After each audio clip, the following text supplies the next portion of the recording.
ساری گندگیوں سے، برائی سے، کمزوریوں سے پاک، عیب سے پاک۔ سورۃ الاخلاص، سورۃ الاخلاص، سورہ اخلاص پڑھنے والوں سے اللہ تعالیٰ جو ہے محبت فرماتا ہے۔ سورہ اخلاص جو لوگ پڑھتے ہیں اللہ تعالیٰ ان سے محبت فرماتا ہے۔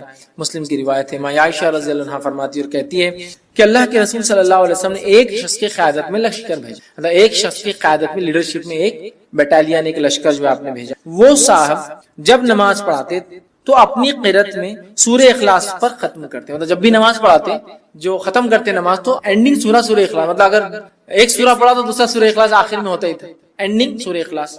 آنے کے بعد لوگوں نے کہا اللہ کے رسول، یہ صاحب کیا کرتے تھے، ہر نماز کے اینڈ میں سورہ اخلاص ایڈ رہتا تھا، ان کا ایڈیشن، تو ختم کرتے۔ جب لشکر واپس آیا تو لوگوں نے رسول اللہ صلی اللہ علیہ وسلم ذکر کیا، آپ صلی اللہ علیہ وسلم نے ارشاد فرمایا اس سے دریافت کرو ایسا کیوں کرتا تھا۔ لوگوں نے اسے دریافت کیا، جا کر پوچھا تم ایسا کیوں کرتے تھے، تو اس نے جواب دیا یہ سورہ رحمان کی صفت بیان کر، یہ سورہ رحمان کے، رب کے اوصاف، کیریکٹرسٹکس بیان کرتا۔ قل هو اللہ، کہہ دو وہ اللہ ایک ہے، اللہ الصمد، اللہ بے نیا، لم یلد ولم یولد، ٹھیک ہے، لم یلد ولم یولد، وہ کسی سے پیدا نہیں ہوا اور اس کے کوئی ماں باپ نہیں، مطلب نہ اس نے کسی کو پیدا کیا، نہ وہ کسی سے پیدا ہوا، نہ وہ اس کے کوئی ماں باپ ہے، نہ اس کو بیوی ہے، نہ اس کے کوئی بچے ہیں، ولم یکن لہ کفوا احد، اور اس جیسا دوسرا کوئی نہیں۔ تو رب رحمان کی صفت یہ سورت بیان کرتی ہے، تو اس شخص نے کہا مجھے چونکہ اس میں رحمان کی صفتیں بیان ہوتی ہیں اس لیے میں اس کو پڑھتا ہوں، لہٰذا میں اسے پڑھتا ہوں اور اس کو پسند بھی کرتا ہوں چونکہ اللہ کی صفتیں ہیں۔ یہ سن کر رسول اللہ صلی اللہ علیہ وسلم نے فرمایا اسے جا کر بتا دو کہ اللہ تعالیٰ بھی اس سے محبت کر، کیونکہ وہ رحمان کی صفتوں کی وجہ سے سورہ اخلاص پڑھتا ہے، اللہ تعالیٰ بھی اس سے جو ہے محبت کرتا ہے، ٹھیک ہے۔ اسی طرح جو ہے ایک مرتبہ سورہ اخلاص پڑھنے کا ثواب 1/3 قرآن کے پڑھنے، 1/3 قرآن پڑھنے کے برابر ہے، صحیح مسلم 1/3 یاد رکھیے، کتنی اہم بات ہے، اس لیے کہ اس میں توحید ہے، توحید بڑی اہم بات ہے، ہم مسلمانوں کو ضرورت ہے اس توحید کو سمجھے، جس توحید کے کلمے کو، جس کو ہم کہیں گے جس توحید کے سورت کو پڑھنے کا ثواب 1/3 قرآن کے برابر ہے، اس توحید کو ہم توحید تو کبھی نہیں سمجھتے، اللہ ہم پہ رحم کرے، اور شرک میں ہماری زندگیاں گزری چلی، ٹھیک ہے، یہ بڑی خطرناک بات ہے، ہمیں توبہ کرنا چاہیے، تو سورہ اخلاص کی ضرور ہم تفسیر پڑھے یاد رکھیں۔ اسی طرح سورہ اخلاص سے محبت اور اس کی کثرت سے تلاوت جنت میں جانے کا باعث ہے، اس سے محبت اور کثرت سے اس کی تلاوت جنت میں جانے کا باعث ہے۔ ابو ہریرہ رضی اللہ عنہ فرماتے ہیں رسول اکرم صلی اللہ علیہ وسلم کے ساتھ میں تھا، آپ صلی اللہ علیہ وسلم نے ایک آدمی کو قل واللہ احد پڑھتے ہوئے سنا، تو آپ صلی اللہ علیہ وسلم نے فرمایا اس کے لیے واجب ہو گئی۔ میں نے عرض کیا کیا واجب ہو گئی، تو آپ صلی اللہ علیہ وسلم نے ارشاد فرمایا جنت۔ سورہ اخلاص پڑھا، آپ نے فرمایا اس کے لیے واجب ہو گئی۔ میں نے پوچھا کیا واجب ہوگی اس کے لیے، تو کہا جنت۔ تو ابو کیا لگ رہا، صرف قل واللہ احد اللہ الصمد لم یلد ولم یولد ولم یکن لہ کفوا احد، جنت میرے واجب ہو گئی۔ یہ کلمے کے مطابق میری پوری زندگی گزرے مجھ پر جنت، یہ کلمے کے مطابق میری پوری زندگی گزرے اور میری موت اخلاص توحید پر ہی آئے، یہ میرے لیے واجب ہے، اب جنت مجھے۔ تو آپ سمجھ رہے ہیں کتنی اہم بات ہے، سورہ اخلاص معمولی نہیں یاد رکھیں۔ اسی طرح جو 10 مرتبہ سورہ اخلاص پڑھنے والے کے لیے جنت میں ایک گھر تعمیر کر دیا جاتا ہے۔ اب آپ دیکھیے غور سے، یہ پہلی صورت ہے جس میں کوانٹٹی آئی، کتنی بار پڑھنا ہے، باقی کسی میں بھی کوانٹٹی نہیں تھی اب تک، تو آپ ان جس کو بولیں گے آپ تعداد مت طے کیجیے اب صورتوں کتنا پڑھنا ہے، بس پڑھتے جائیے، یہاں کوانٹٹی ہے۔ اگر اس نیت سے 10 بار پڑھی جائے کہ اس سے جو ہے جنت میں گھر چاہیے، تو پھر اسی کوانٹٹی فکس ہے، 10 بار ایک ساتھ پڑھنا۔ آئی حدیث کے الفاظ، مسند احمد کی روایت ہے، معاذ بن انس رضی اللہ عنہ فرماتے اور کہتے ہیں رسول اللہ صلی اللہ علیہ وسلم فرمایا جس نے قل واللہ احد آخر تک 10 بار پڑھی اس کے لیے اللہ تعالیٰ جنت میں گھر تعمیر کرتے ہیں۔ جس نے سورہ اخلاص کو 10 بار پڑھا اللہ تعالیٰ اس کے لیے جنت میں ایک گھر تعمیر کرتے ہیں۔ سمجھ رہا بات کو، گھر تعمیر کرتے اللہ تعالیٰ کس شخص کے لیے، جو سورہ اخلاص کو 10 بار پڑھتا ہے، یاد رکھیے۔ تو آپ دیکھیے کتنی بڑی فضیلت ہے کہ 10 ٹائمز کا ریسیٹیشن جنت میں ایک گھر، مذاق نہیں۔ اسی طرح شیطان کے وسوسوں سے بچنے کے لیے سورہ اخلاص پڑھ کر بائیں جانب، ٹھیک، بائیں مطلب لیفٹ ہینڈ جو ہے 3 مرتبہ تھوکنا چاہیے۔ یہ وسوسے جو کنٹینیو آتے ہیں نا، اس کا بھی علاج ہے، ٹھیک۔ حدیث کا الفاظ سنیے، جو ہے ابو داؤد کی روایت ہے، جو ہے ابو سلمہ بن عبد الرحمن رضی اللہ عنہ کہتے ہیں کہ رسول اللہ صلی اللہ علیہ وسلم نے فرماتے ہوئے سنا ہے کہ ایک وقت آئیں گا لوگ ایک دوسرے سے بہت زیادہ سوال کریں گے، بہت زیادہ سوال کریں گے، حتیٰ کہ ایک کہنے والا کہیں گا اچھا مخلوق کو اللہ نے پیدا فرمایا۔ ایک آدمی آگے کیا سوال کریں گا، اچھا مخلوق کو اللہ نے پیدا کیا، تو وہ اللہ کو کس نے پیدا کیا، وہ شک ڈال دیں گے، مخلوق کو اللہ نے پیدا کیا تو اللہ کس نے پیدا کیا؟ جب لوگ ایسی باتیں کریں گے تو کہنا، جب لوگ ایسی باتیں کریں گے تمہارے سامنے تو تم کیا کہنا؟ اللہ احد اللہ الصمد لم یلد ولم یولد ولم یکن لہ کفوا۔ خطرناک وسوسہ ہے نا، اللہ کو کس نے پیدا کیا؟ ٹھیک ہے، یہ پڑھ لینا، اللہ ایک ہے، اللہ بے نیاز ہے، اس نے کسی کو نہیں پیدا کیا، اس سے کوئی پیدا نہیں ہوا، اور اس کا ہمسر اس کے برابر کوئی نہیں ہے۔ پھر 3 مرتبہ بائیں طرف لیفٹ ہینڈ کی طرف تھوک کر شیطان سے اللہ تعالیٰ کی پناہ طلب کرنا، ادھر تھوکنا ہے لیفٹ ہینڈ، اعوذ باللہ من الشیطان، یہ پڑھ کر 3 بار تھوک کر شیطان سے اللہ تعالیٰ میں پناہ لینا، اعوذ باللہ من الشیطان۔ نماز میں وسوسے آئے تو اس کا طریقہ الگ ہے، نماز میں وسوسے ہے اعوذ باللہ من الشیطان الرجیم، ادھر تھوکنا ہے لیفٹ ہینڈ، اور اللہ تعالیٰ کی ذات میں وسوسہ ڈال رہا ہے غیر نماز میں، اللہ احد اللہ الصمد لم یلد ولم یولد ولم یکن لہ کفوا احد، ادھر تھوکنا ہے لیفٹ ہینڈ، تو یہ نکل جاتا ہے۔ اب ایک چیز چونکہ میں نے بول دیا ہوں تو اب اس کو کچھ نہ کچھ لاجیکل آپ کو کچھ آنسر دیتا ہوں بات سمجھنے کی۔ اللہ کو کس نے پیدا کیا؟ لوگ سوال کرتے ہیں، بہت سارے ایتھیسٹ وغیرہ ایسے لوگ ہم سے بھی کر سکتے دعوتی فیلڈ، ٹھیک، یا وہ لوگ جو اللہ کو نہیں مانتے ہیں، گاڈ کو نہیں مانتے، کریٹر کو نہیں۔ میں ایک ایگزامپل دے کے بات سمجھاتا ہوں۔ اگر کوئی بول رہا ہے کہ بی کو کس نے پیدا کیا تو ہم کہہ رہے سی، تو سی کو کس نے پیدا کیا ہم کہہ رہے ڈی، تو ڈی کو کس نے پیدا کیا ہم کہہ رہے ای۔ کوئی نہ کوئی تو فرسٹ ہوگا جس کو کسی نے نہیں پیدا کیا ہوگا، بٹ نیچرل ہے۔ آپ کتنا بھی لمبا جائیے، جانے کے بعد ایک سرٹن پوائنٹ پہ آ کے آپ کی بات تو ماننا پڑیں گی، کوئی ایک تھا جو بغیر بنائے بنا ہے۔ دیکھیں اللہ کو کس نے پیدا کیا، اس کو کسی نے پیدا کیا، تو اس کو کس نے پیدا کیا، پھر اس کو تو بات تو وہی چاہ کے، پھر جو فرسٹ ہے پھر وہی ہوگا، اس کو کس نے پیدا کیا۔ کوشچن تو اینڈ لیس ہے۔ تو ہم کہہ رہے ہیں جو نہیں پیدا ہوا اللہ ہے، اور جس سے سب کچھ پیدا ہوا وہ اس کی مخلوق ہے۔ کوئی بتا بی کو کس نے پیدا کیا تھا، آپ بولو نہیں سی تو ہوگا نا کوئی، تو میں بولا سی کو کس نے پیدا کیا تھا، ڈی ہوں گا، اچھا ڈی کو کس نے کیا تھا، ای ہوں گا، تو اینڈ لیس چلتی جا رہی بات۔ تو کوئی نہ کوئی ایک ہے ذات جس سے ابتدا ہونا چاہیے پورے کائنات، لیکن اس بات پہ زیادہ غور و فکر نہیں کرنا چاہیے۔ میں نے صرف لاجیکل آپ کو ریزننگ کے لیے بات کی، فکر کرنا نہیں چاہیے، اور ایسی کبھی خیالات آئے تو اللہ میں پناہ مانگنا چاہیے شیطان مردود سے، اعوذ باللہ من الشیطان۔ اور طریقہ بھی اب ہم کو پتہ چل گیا، یا ایمان کی کمزوری کی جو دعا ہے وہ بھی آپ پڑھ سکتے کسی بھی چیز میں، رضیت باللہ ربا وبالاسلام دینا وبمحمد نبیا۔ یہ خاص طور سے ایسے سوال کو لائے تو آپ سے فرمایا اللہ احد اللہ الصمد لم یلد ولم یولد ولم یکن لہ کفوا احد، یہ اس کا طریقہ ہے، ختم۔ لاجیکلی آپ کو ایکسپلین کر دیا میں نے، ٹھیک۔ نبی اکرم صلی اللہ علیہ وسلم جب طواف کر لیتے تو 2 رکعت جو نماز پڑھتے اس کے بعد، تو اس میں پہلی رکعت میں کافرون اور دوسری رکعت میں سورہ اخلاص کی آپ صلی اللہ علیہ وسلم جو ہے تلاوت کیا کرتے تھے۔ اسی طرح آپ جب 3 وتر پڑھتے، 3 وتر کے اندر پہلی رکعت میں سورہ اعلیٰ، دوسری رکعت میں سورہ کافرون، تیسری رکعت میں سورہ اخلاص پڑھتے تھے۔ اسی طرح نماز فجر کی پہلی رکعت میں آپ قل واللہ احد اور دوسری رکعت میں قل یا ایھا الکافرون بھی پڑھا کرتے تھے۔ شارٹ نماز پڑھتے تھے، لمبی پڑھے تو سورہ اعلیٰ ہے نا، اور دوسری چیز سورہ جمعہ ہے، سورہ منافقون، بہرحال تو آپ پڑھا کر آئیے آگے بڑھتے ہیں۔ سورہ فلق کی فضیلت، سورہ فلق آپ دیکھیے ابتدائی سورہ اور آخری سورتوں کی بڑی فضیلت ہے۔ ابتدائی دیکھیے سورہ فاتحہ، سورہ بقرہ، سورہ آل عمران، اور آخری میں بھی سورہ کافرون، سورہ فلق، سورہ ناس، ہے نا، سورہ اخلاص، بہت ان کی فضیلت ہے۔ لیکن بڑی افسوس کی امت کے ساتھ کیا معلوم، جن کے فضائل ثابت ہیں ان کے کچھ بھی عمل نہیں، اور جن کی ثابت نہیں اس کے ثابت کر کے عمل کرنے پہ تلے ہوئے ہیں۔ کتابیں لکھ دی گئی یہ پڑھے تو یہ ہوتا، کہاں ہے؟ نہیں، انہوں نے بولے، انہوں نے بولے، ان کے بولنے سے آپ عمل نہیں کر سکتے کوئی چیز، سمجھ رہا؟ فضائل تو ثابت ہونا ضروری ہے، ایسے فضائل ہم دل سے گڑھ دیں گے تو پھر تو پورے دین اور شریعت کو بدل دیں گے تھوڑے دن بعد، سمجھ رہا؟ تو یہ ایسا نہیں ہوتا میرے بھائی، اس کو ثابت ہونا ضروری ہے، ٹھیک۔ سورہ فلق آئیے کیا فضیلت ہے اس کی، سورہ فلق سورہ نمبر 113، ٹھیک ہے، اس کی کیا فضیلت ہے۔ سورہ فلق جو ہے بہت زیادہ جو ہے اللہ تعالیٰ کو پسندیدہ سورت ہے، ٹھیک ہے۔ اس کے تعلق سے نسائی کی روایت ہے، عقبہ بن عامر رضی اللہ عنہ فرماتے ہیں، کہتے ہیں نبی اکرم صلی اللہ علیہ وسلم کی خدمت میں حاضر ہوا تو آپ صلی اللہ علیہ وسلم اونٹنی پر سوار تھے، میں آپ صلی اللہ علیہ وسلم کے قدم مبارک کو میں نے ہاتھ رکھا، ایسا کوئی آدمی اوپر ہوتا ہے آپ ہاتھ رکھ کے بات کرتے ہیں نا، ہاتھ رکھتے ہیں، یہ ہاتھ رکھتے ہیں مانڈی پر، جو کوئی آدمی اوپر بیٹھا ہے آپ جا کے ہاتھ رکھتے ہیں نا، تو وہ بھی نبی اکرم صلی اللہ علیہ وسلم کے پیر پہ انہوں نے ہاتھ رکھا، وہ آپ اوپر تھے نا، ہائٹ پر تھے، تو ہاتھ رکھا اور عرض کیا مجھے سورہ ہود اور سورہ یوسف جو ہے پڑھائیں، یہ 2 سورتیں مجھے اللہ کے رسول آپ پڑھائیے۔ تو آپ صلی اللہ علیہ وسلم نے ارشاد فرمایا اور کہا اللہ کے نزدیک سورہ فلق سے بہتر سورہ تم کوئی نہیں پڑھ سکتے، مطلب تم سورت پڑھنا چاہ رہے ہو کوئی، تو اللہ کے نزدیک سورہ فلق سے بہتر تم کوئی سورت نہیں پڑھ سکتے، قل اعوذ برب الفلق، پناہ مانگ رہے ہیں اللہ میں، تو تم اس سورت سے بڑھ کر کوئی سورت جو ہے نہیں پڑھ سکتے، مطلب تم مجھ سے چاہ رہے ہو کہ میں تمہیں یہ 2 سورتیں پڑھاؤں، اس سے بہتر ہے تم یہ سورت پڑھو، تو اللہ کے نزدیک یہ سورت بڑی فضیلت کی حامل ہے۔ اسی طرح معوذتین، مطلب چونکہ سورہ فلق اور سورہ ناس کی فضیلت دونوں ساتھ ساتھ ہی آتی کبھی بھی، اس لیے اب خالی سورہ فلق کی ایک فضیلت الگ سے رکھ دیا میں نے، اب دونوں کی مل کر دیکھتے کیا آتی ہے۔ 2 صورتیں لاسٹ کی جو جس کو کہیں گے جوڑی ہے صورتوں کی، یہ بہت اہم ہے، بہت اہم، اتنی اہم ہے میں کہہ رہا ہوں نا جس کو انتہا نہیں۔ مطلب مصیبت، پریشانی، آندھی، طوفان، آفت، بارش، زلزلے، تکلیف، بیماری، کوئی مصیبت پریشانی آئے، کوئی ٹینشن ہو، سب کے لیے ایک ہی حل اور دوا، سورہ فلق اور سورہ ناس۔ اب اگر ہمارے پاس سمجھ لیجیے کوئی آیا اور